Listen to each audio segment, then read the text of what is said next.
Hello, Son of God, and my brother, this is your awakening. Say my mind, and you don't die. Give as you receive, and your release is certain. Today's teaching is the number 152 in the series, how to manifest immortality, the dispelling of the illusion, the dispelling of the ego, the lifting of the veil for the freedom of the sonship. And today we're going to practice this idea, this teaching, the power of decision is my own. The power of decision is my own. No one can suffer loss unless it be his own decision. No one suffers pain except his choice elects this state for him.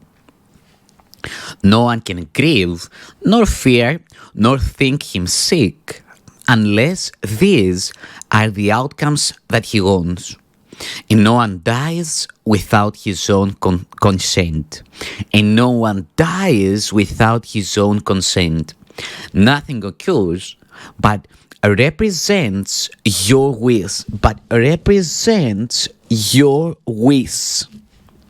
But represents your wish. And nothing is omitted that you choose. Here is your world, complete in all details. Here is its whole reality for you. And it is only here salvation lies. You may believe that this position is extreme and too inclusive to be true. Yet can truth have exceptions? If you have the gift of everything, can loss be real?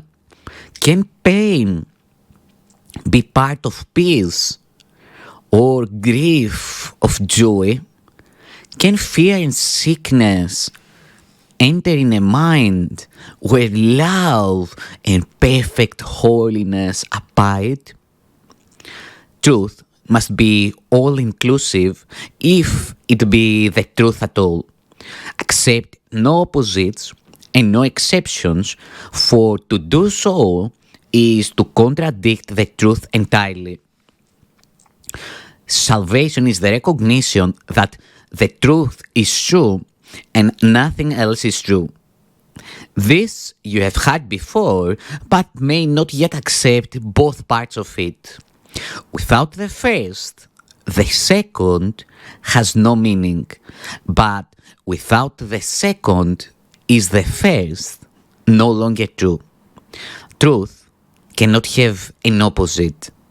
This cannot be too often said and thought about, for if what is not true is true as well as what is true, for if what is not true is true as well as what is true, then part of truth is false, and truth has lost its meaning.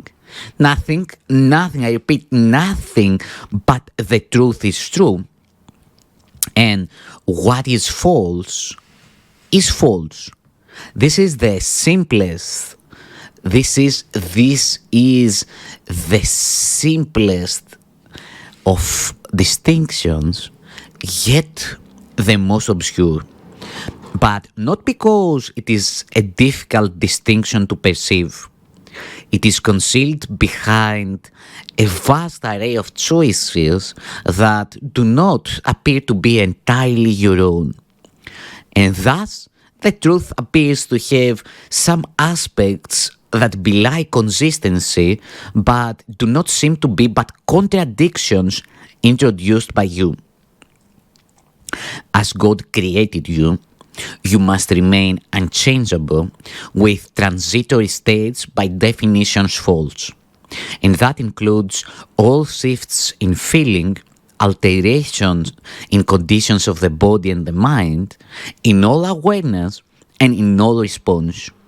This is the all-inclusiveness which sets the truth apart from falsehood and the false kept separate from the truth as what it is. Is it not strange that you believe to think you made the world you see is arrogance? God made it not. Of this you can be sure. What can he know of the ephemeral, the sinful and the guilty, the afraid, the suffering and lonely, and the mind that lives within a body that must die? You but accuse him of insanity to think he made a world where such things seem to have reality. He's not mad, yet only madness makes a world like this. To think that God made chaos contradicts his will, invented opposites to truth, and suffers death to triumph over life. All this is arrogance. Humility would see at once these things are not of him. And can you see what God created not? To think you can is merely to believe you can perceive what God willed not to be. And what could be more arrogant than this? And what could be more arrogant than this? Let us today be truly humble and accept what we have made as what it is. The power of decision is our own. Decide but to accept your rightful place as co-creator of the universe, and all you think you made will disappear. What rises to awareness then will be all that ever was, eternally as it is now. And it will take the place of self-deceptions made but to accept the altar to the Father and the Son. Today, we practice true humility, abandoning the false pretense by which the ego seeks to prove it arrogant.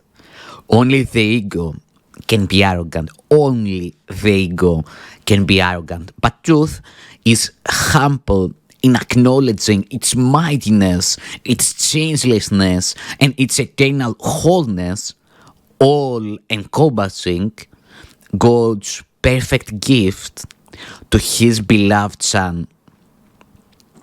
We lay aside the arrogance which says that we are sinners, guilty and afraid, ashamed of what we are, and lift our hearts in true humility instead to him who has created us immaculate, like to himself in power and in love. The power of decision is our own. The power of decision is our own. The power of decision is our own. And we accept of him that which we are and humbly recognize the Son of God. To recognize God's Son implies as well that all self-concepts have been laid aside and recognized as false. Their arrogance has been perceived, and in humility, the radiance of God's Son, his gentleness, his perfect sinlessness, his Father's love, his right to heaven and release from hell are joyously accepted as our own. Now, do we join in glad acknowledgement that lies are false and only truth is true? Only truth is true.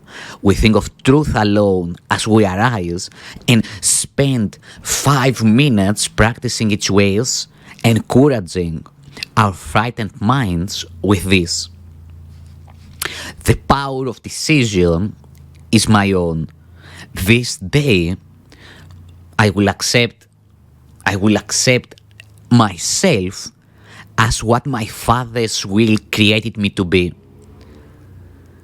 Let's encourage once more. The power of decision is my own. this day I will accept myself as what my Father's will created me to be. Then will we wait in silence, giving up all self-deceptions as we humbly ask our true self that He reveal Himself to us. And He, who never left, will come again to our awareness, grateful to restore His home to God as it was meant to be. In patience, wait for Him throughout the day, and hourly invite Him with the words with which